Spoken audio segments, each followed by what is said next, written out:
Good evening friends, সবাই কেমন আছেন? আশা করি ভালো আছেন। প্রবাসী মুভমনে সবাইকে স্বাগত জানিয়ে আজকে ব্লগটা শুরু করছি। আজকে না শুক্রবার, অনেকটা রাত হয়ে গেছে, মানে 8:30 বেজে গেছে আমার অফিস থেকে ফিরতে। তাই ভালো লাগছে না, তার মধ্যে শরীরটাও ঠিক ভালো লাগছে না। শরীরটা ভালো লাগছে না বলতে কয়েকদিন ধরে না এত পায়ের যন্ত্রণা বেড়েছে যে মানে দাঁড়িয়ে থাকতে বেশিক্ষণ আর পাচ্ছি না। মানে পায়ের গোড়ালিও ব্যথা করছে, সঙ্গে পায়ের পাত থেকে শুরু করে ওপরটা পুরোটাই ব্যথা করছে। কিন্তু খেতে তো হবে বলুন, আমাদের তো খাওয়া, ঘুম, মানে নিত্যদিনে যে কাজ সে তো আমাদের করতেই হবে। তো তাই আজকে আর স্নানে আগে গেলাম না, আগে না রান্নাঘরে গেলাম। এত গরম, মানে রান্নাঘরে আসার পর আবার স্নান হয়ে যাব, তাই আগে রান্নাটা করে নিই। আর দেরিও হয়ে গেছে, রান্না করে তারপরে স্নানে যাব। করে দেয় আমার যে রুম পার্টনার, তিনি করে দেয়, কিন্তু আমার না ঠিক পোষায় না। তাই আমি নিজে নিজে করতেই ভালোবাসি। রান্নাটা নিজের হাতে করলে না খেতেও আমার ভালো লাগে। যাই হোক, শিম আলু আর বেগুন দিয়ে একটা তরকারি করছি, তাতে ওই রেগুলারের যে মশলা, লঙ্কা, হলুদ, জিরে, ধনে, নুন, এসব দিয়েই আর কি একটু কষিয়ে নেব। আর তার মধ্যে আটাটা আমাকেও মাখিয়েই দিয়েছে। এগুলো টুকিটাকি আটা মাখা, সবজি কাটা, এগুলো বলি করতে, কিন্তু রান্নাটা না করতে চাইলেও আমি করতে দিই না। মানে বাঙালি রান্নাবান্না, মানে আমি তো সেইভাবে কষিয়ে রসিয়ে না করলেও রেগুলারের মশলা দিয়েও যদি করি, সেটাও যেন আমার কাছে মনে হয় ঠিক আছে।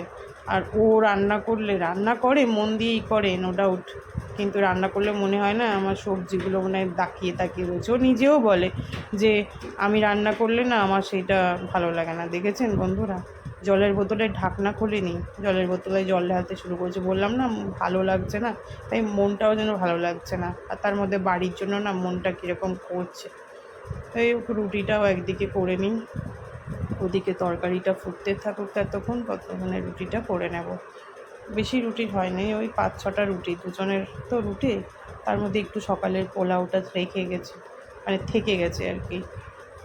তো ওই রুটি করতে করতে আমি ওটাই বলছি, ও ক্যামেরা করছে, ওকে বলছি যে আমাদের রেগুলারের জীবনটা যেন কেমন। আর সত্যি তার মধ্যে যদি ভালো না লাগে, বাইরে খাওয়াটার কোনো সমাধান না, বাইরে না ভালোও লাগে না। এক আধ দিন ঠিক আছে বাইরে খাওয়া, আমি রোজ একটা একটা করে রুটি সেঁকি, কিন্তু আজকে আর সেটা হবে না। আজকে সবগুলো না একসাথে করে নেব, কারণ একসাথে করে নিলে তাড়াতাড়িও হয়ে যাবে। বললাম না, গরমও লাগছে, মানে এত ঘাম হচ্ছে আমার, মানে স্নান মনে হচ্ছে এখানেই আমি হয়ে গেলাম। প্রচণ্ড গরম পড়েছে। রুটিগুলো আমার ফুলছে, একটা করে ফুলছে না একটা করে, কিন্তু এটা ফুলবে আশা করি। বললাম মুড না ভালো থাকলে না রান্নাটাও যেন ভালো হয় না, মনে হয় যেন কোনটা ঠিক হলো আর কোনটা ভুল হলো। ঠিক আছে, মনে নেই যে তরকারিতে নুন দিলাম কি না। দিয়েছি সবই, কিন্তু মনে হচ্ছে যেন কোনোটা কম হয়েছে, কারণ মনটা নেই না। তরকারিটা দিকে প্রায় হয়ে গেছে, দেখেন তরকারিটা হয়েও গেছে। একটু গেলে গেলে দেবো আলুগুলো, একটু রসা রসা থাকলে রুটি দিয়ে খাবো, তো নাহলে শুকনো শুকনো লাগবে।